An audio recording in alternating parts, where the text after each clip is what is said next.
সুপ্রিয় শহীদ পক্ষ থেকে সবাইকে শুভেচ্ছা। সুপ্রিয় শিক্ষার্থীবৃন্দ, আজ আমরা শুরু করব দ্বাদশ শ্রেণীর জীববিজ্ঞান দ্বিতীয় পত্র। আজ আমাদের আলোচনার বিষয়বস্তু প্রাণের বিভিন্নতা ও শ্রেণীবিন্যাস। প্রথম অধ্যায় প্রাণীর বিভিন্নতা আলোচনার আগে আমরা একটু বলি যে প্রাণীর বৈচিত্র্য, জীব বৈচিত্র্য, উদ্ভিদ বৈচিত্র্য, এই বৈচিত্র্য কি? পৃথিবীর বিভিন্ন প্রাণীর ভিতরে জিনগত, প্রজাতিগত, বাস্তুসংস্থানগত যে বৈচিত্র্য বা যে বিভিন্নতা লক্ষ্য করা যায়, এটাকে বলা হয় জীব বৈচিত্র্য। মানে জীব বৈচিত্র্যের পর আমরা বলতে পারি জীব আসলে কিসের ভিত্তিতে শ্রেণীবিন্যাস করা হয়। পৃথিবীতে লক্ষ লক্ষ প্রজাতির উদ্ভিদ বা প্রাণী আছে, এদেরকে সংক্ষিপ্ত আকারে সংক্ষেপে বোঝার জন্য, আমাদেরকে সহজভাবে চেনার জন্য অবশ্যই প্রাণী জগতের শ্রেণীবিন্যাস করে দেবে। এই শ্রেণীবিন্যাসের জন্য ভিত্তি বা নীতি আছে। বিজ্ঞানীরা এর উপরে আলোকপাত করে বিভিন্ন বিজ্ঞানী শ্রেণীবিন্যাসের ভিত্তি একটা গাইডলাইন বের করছেন কিভাবে শ্রেণীবিন্যাস করা হয়। যেমন এই দেহের আকার দেখা হয়, এটা কোন শ্রেণীর কোন পর্বের, এটা যদি কোন বর্গে দেখতে গেলে আমাদেরকে দেহের আকার দেখতে, তাদের আকারটা কেমন। আকার বলতে আমরা যেমন এককোষী প্রাণী হতে পারে, তারা বহুকোষী প্রাণী হতে পারে। হ্যাঁ, তো এত ক্ষুদ্র আকার যে খালি চোখে দেখা যায় না, আবার এত বেশি বড় যে আমরা অনেক বেশি খালি চোখে দেখতে পাই। এবার জীবন পদ্ধতি বলতে কিছু জীব আছে তারা মুক্তজীবী থাকতে পারে, স্বাধীনভাবে তারা থাকতে পারে, তাদেরকে আমরা মুক্তজীবী বলতে পারি। আর কিছু প্রাণী বা জীব আছে যারা কোনো জীবদেহের ভিতরে বাস করে, যেমন কৃমি, প্যারাসাইট বলে আমাদেরকে। এদেরকে বলা হয় পরজীবী। এরপরে ভ্রূণ বিকাশ ও ক্লিভেজ, অর্থাৎ কিছু ভ্রূণ থেকে কিভাবে একটা ভ্রূণ তৈরি হচ্ছে এবং ভ্রূণ থেকে কিভাবে কোষ বিভাজনের মাধ্যমে বিভিন্ন অঙ্গ তৈরি হচ্ছে, এটা তো দেখা হয় যে এক এক প্রাণীর ভ্রূণ বিকাশ ভিন্ন আছে। যেমন তাদের কোষগুলো কিভাবে বিভাজন হচ্ছে, এটাকেও লক্ষ্য করা হয়। এরপরে ভ্রূণের স্তর দেখা গেছে এক স্তরীয় প্রাণী এবং দ্বিস্তরীয় প্রাণী দেখা, যেমন হাইড্রা দ্বিস্তরীয় প্রাণী, আর দ্বিস্তরীয় প্রাণী এবং ত্রিস্তরীয় প্রাণী। হাইড্রা হচ্ছে দ্বিস্তরীয় প্রাণী, আর হাইড্রার পরে যারা আছে অন্যান্য পর্বের প্রাণীগুলো শুধু ত্রিস্তরীয় প্রাণী আছে, যার অর্থাৎ দুইটা স্তর, ভ্রূণ অবস্থা দুইটা স্তর থেকে বিভিন্ন অঙ্গ গঠন হয়, তাকে বলা হয় দ্বিস্তরীয় প্রাণী।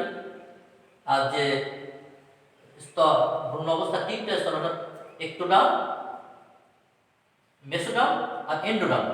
এক্টোডার্ম, মেসোডার্ম আর এন্ডোডার্ম, এই তিনটে স্তর তৈরি করে, তাদেরকে বলা হয়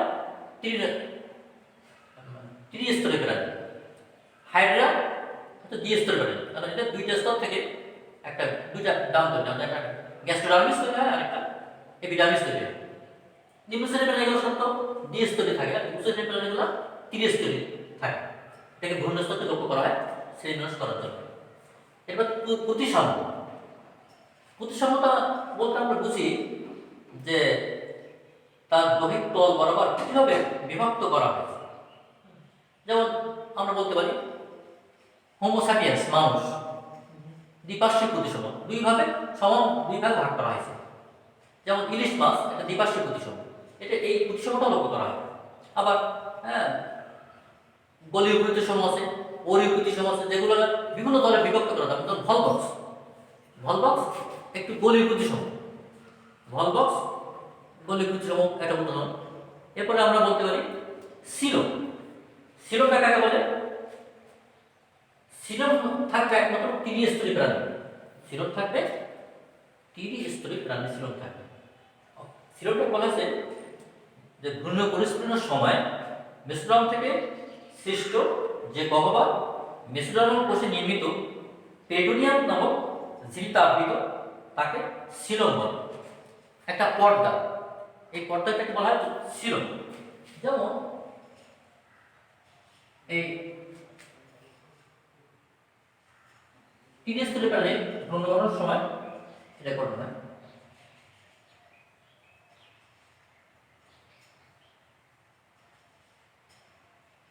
এটা সিলম। সিলম এরপরে নটোকর্ড। নটোকর্ড দেখা হয় অর্থাৎ কর্ডেটস মানে মেরুদণ্ডী বা অমেরুদণ্ডী প্রাণী। কিছু প্রাণী আছে তাদের কোনো মেরুদণ্ড নাই, আর কিছু প্রাণী আছে তাদেরকে মেরুদণ্ড আছে, এটাকে বলা হয় মেরুদণ্ডী প্রাণী। এভাবে নন কর্ডেট, এইভাবে এদেরকে দুই ভাগে ভাগ করা হয়েছে। নন কর্ডেট বলা হয়েছে, নন কর্ডেট আর কর্ডেট।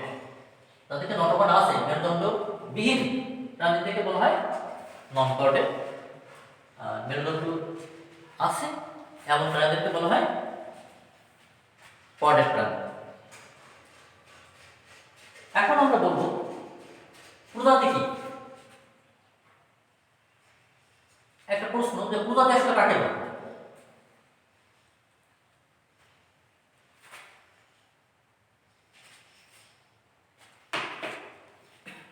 প্রজাতি, প্রজাতি কি? প্রজাতি বা স্পেসিস বলতে আমরা কি বুঝি? যেমন আমরা জানি মানুষ একটা প্রজাতি, আম একটা উদ্ভিদ একটা প্রজাতি, কাঁঠাল একটা প্রজাতি, এইভাবে বিভিন্ন প্রজাতি পৃথিবীতে বিরাজমান, লক্ষ লক্ষ প্রজাতি আছে। তাহলে এদের ভিতরে পার্থক্যটা কি? এদের ভিতরে আমরা আইডেন্টিফাই করবো কিভাবে, কিভাবে বুঝবো এটা প্রজাতি? এই জন্য বলবো যে এমন এক গোষ্ঠীর জীব, এমন এক গোষ্ঠীর জীব যারা নিজেদের ভিতরে যৌন মিলনে সক্ষম এবং উর্বর যৌন মিলন করে উর্বর সন্তান উৎপাদন করতে পারে, তাদেরকে বলা হয় প্রজাতি। তাহলে এক গোষ্ঠী জীব যারা স্বতন্ত্র, অন্য অন্য জীবগত দিক দিয়ে তারা অন্য জীব থেকে পৃথক এবং তারা নিজেদের যৌন মিলনের মাধ্যমে উর্বর সন্তান উৎপাদনে সক্ষম, এদেরকে বলা হয়েছে প্রজাতি। এরপরে এই কিভাবে সেলুলার র্যাঙ্কিং বা এই যে হায়ারকি ধাপগুলো কি আমরা জানি। সেল বিন্যাসকে বিভিন্ন, এখন আমরা সেল বিন্যাস বলতে হচ্ছে জগৎ সমগ্র বা ফাইলাম, জগৎ, বিভাগ, শ্রেণী,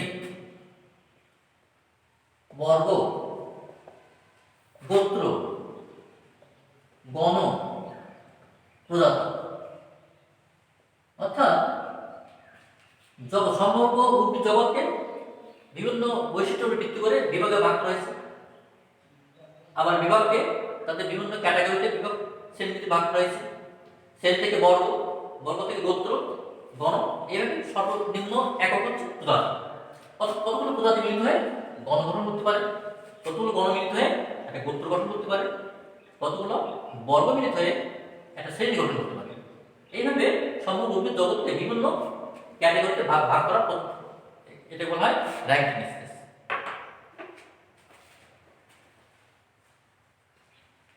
এখন বলবো আমরা দ্বিপদ নামকরণ। দ্বিপদ নামকরণ কাকে বলে?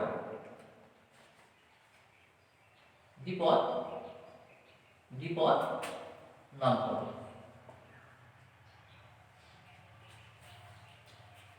সমগ্র পৃথিবীর উদ্ভিদ বা প্রাণীর একটা বৈজ্ঞানিক নাম।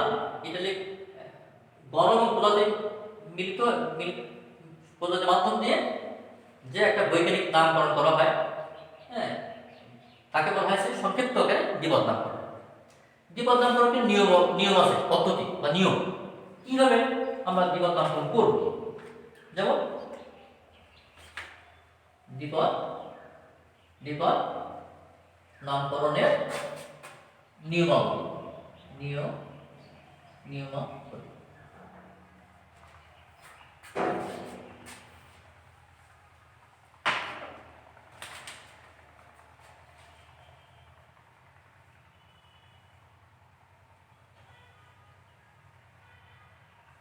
নিয়ম সংক্ষিপ্ত বলি। এক নম্বর হচ্ছে তাদের প্রত্যেকটা উদ্ভিদের একটা বৈজ্ঞানিক নাম থাকবে, ডান দিকে বাঁকাগুলো লিখতে হবে, তারপরে ইটালিক ফর্মে থাকবে। হ্যাঁ, বর্ণ বা প্রজাতি মিলিত হয়ে তাদেরকে নামকরণ করতে হবে। নামকরণ হ্যাঁ গুলা এরকম ভ্যালিড পাবলিকেশন হতে হবে, বৈজ্ঞানিকভাবে স্বীকৃত হতে হবে। এইগুলোকে যেমন আমরা বলি হোমো স্যাপিয়েন্স, মানুষের নাম বৈজ্ঞানিক নাম হোমো স্যাপিয়েন্স। হাতে লিখলে জীবন নামকরণ ডানিকে ভাগ করতে হবে, অর্থাৎ ইটালিক ফর্মে লিখতে হবে। ডান দিকে যদি হাতে লিখে তাহলে বৈজ্ঞানিক নামে নিচে দাগ দিতে হবে। সংক্ষিপ্ত আকারে এইগুলো বলা হয়েছে বৈজ্ঞানিক নিয়ম। গণ প্রজাতি নিচে দাগ দিতে হবে, অর্থাৎ গণ প্রজাতি মিলিত হয়ে যে সংক্ষিপ্ত আকারে নাম দেওয়া হয় এটাকে বলা হয়েছে বৈজ্ঞানিক নাম। এরপর আসছে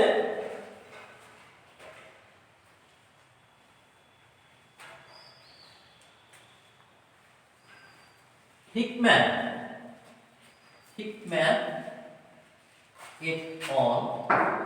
এট অল 2017 সালে একটা জীববিজ্ঞানে প্রাণীদের একটা শ্রেণী বিন্যাস করে 2017 সালে সেখানে সমগ্র প্রাণীদেরকে 9টি মেজর পর্বে ভাগ করে। অনেক পর্ব, তার মধ্যে 9টি মেজর পর্ব আছে। তার মধ্যে একটা পর্বের নাম হচ্ছে, যেমন একটা পর্বের নাম হচ্ছে পরিফেরা।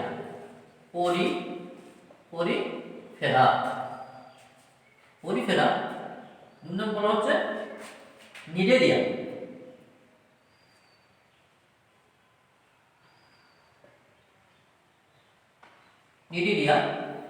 তিন নম্বর পর্ব হচ্ছে প্লাটিহেলমিনথিস।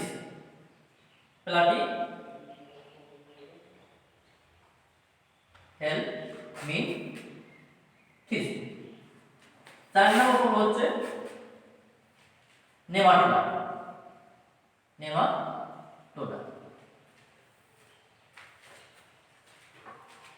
তাহলে Porifera, Cnidaria, Platyhelminthes, nematoda, mollusca. 5 নম্বর হচ্ছে মলাস্কা। 6 নম্বর হচ্ছে অ্যানেলিডা।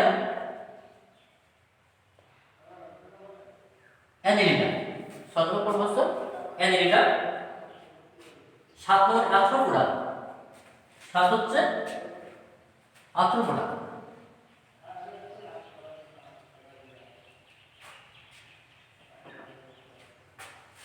7 নম্বর ফাইনাল পর্ব আর্থ্রোপোডা।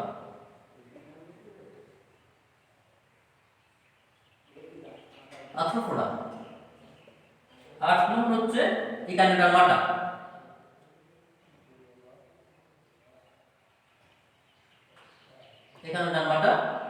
9 নম্বর হচ্ছে করডাটা। এই 9টি পর্ব হিকম্যান এবং তার সহযোগীরা 2017 সালে এইভাবে ভাগ করছিলেন যে প্রাণজগৎকে সুতরাং 9টি বড় বড় পর্বে ভাগ করছিলেন। এই 9টি পর্বের নাম আমাদের মনে রাখতে হবে, বানান সহ মনে রাখতে হবে। এখন আমরা দেখব প্রত্যেকটা পর্বের এই পর্বগুলোর বৈশিষ্ট্য কি। প্রত্যেকটা এই প্রতিটি পর্বের বৈশিষ্ট্যগুলো আমরা দেখব।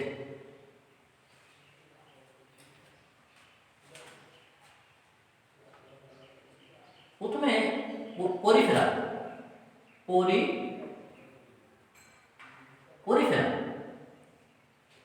পর্বে প্রাণীদের বৈশিষ্ট্য কি? এটাকে বলা হয় স্পঞ্জ বা ছিদ্রযুক্ত প্রাণী। পরিফেরা পর্বের প্রাণীকে বলা হয় স্পঞ্জ। পোরাস আর ফেরাস মানে ছিদ্রযুক্ত প্রাণী। এই ছিদ্রযুক্ত প্রাণীকে বলা হয়েছে পরিফেরা, যাদের বৈশিষ্ট্য হচ্ছে বৈশিষ্ট্য। বৈশিষ্ট্য কি?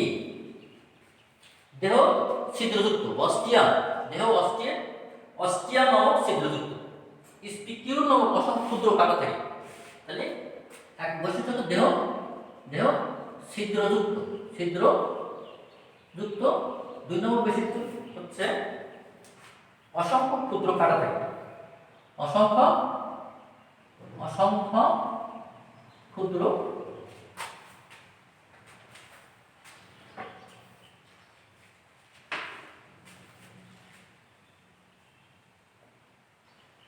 কাটা থাকে। আর একটা বৈশিষ্ট্য হচ্ছে পূর্ণাঙ্গ প্রাণী না, পূর্ণাঙ্গ প্রাণী নিশ্চল। পূর্ণাঙ্গ প্রাণী নিশ্চল, অর্থাৎ এরা নড়াচড়া করতে পারে না, চলাচল করতে পারে না। এদেরকে বলা হয়েছে পূর্ণ পরিফেরা। তো এই পরিফেরা উদাহরণ কি আমরা বলি, ধরুন স্পঞ্জ, স্পঞ্জ জিলেটিনোসা, তারপরে স্টাইপা, স্টাইপা স্টাইপা স্পিসিস বলতে পারি না, স্টাইপা স্পিসিস সংক্ষেপে স্টাইপা জিলেটিনোসা বা স্টাইপা বলতে পারি। এদেরকে এরা সাধারণত পানিতে থাকে না, পানিতে থাকে প্রাণীগুলা, অর্থাৎ খুব নিম্ন শ্রেণীর একটা প্রাণী।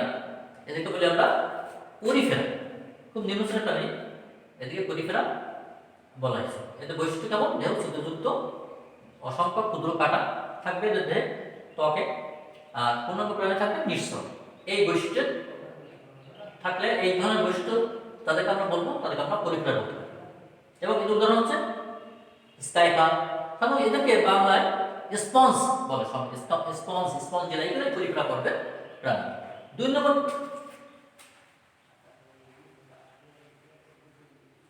ফাইলাম হচ্ছে,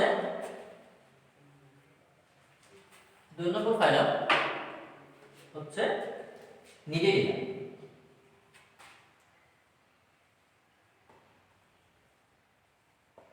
নিডেরিয়া এদের বৈশিষ্ট্য কি? বৈশিষ্ট্য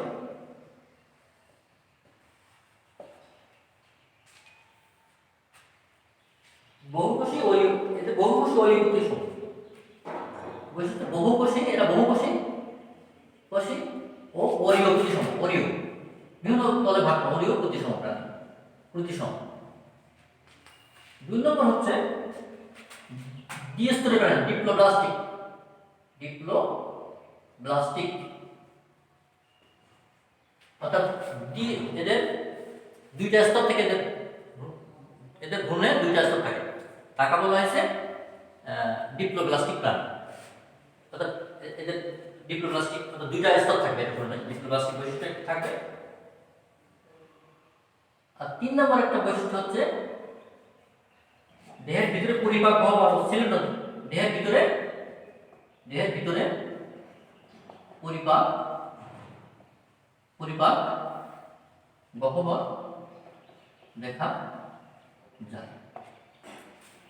তাহলে আমরা নিডেরিয়া পর্বের প্রাণীদেরকে চিনলাম যে বহুকোষী থাকবে, ডিপ্লোব্লাস্টিক প্রাণী, এবং দেহের ভিতরে পরিপাক গহ্বর দেখা যাবে, এদেরকে বলা হয়েছে নিডেরিয়া। 3 নম্বর পর্ব উদাহরণ হচ্ছে জেলিফিশ, হাইড্রা ভালগারিস, উদাহরণ হাইড্রা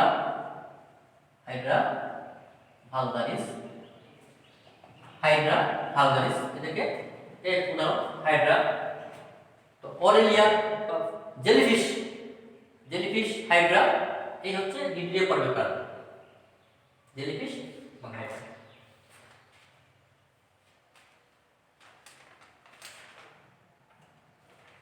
সবাইকে ধন্যবাদ, আজকে এই পর্যন্ত।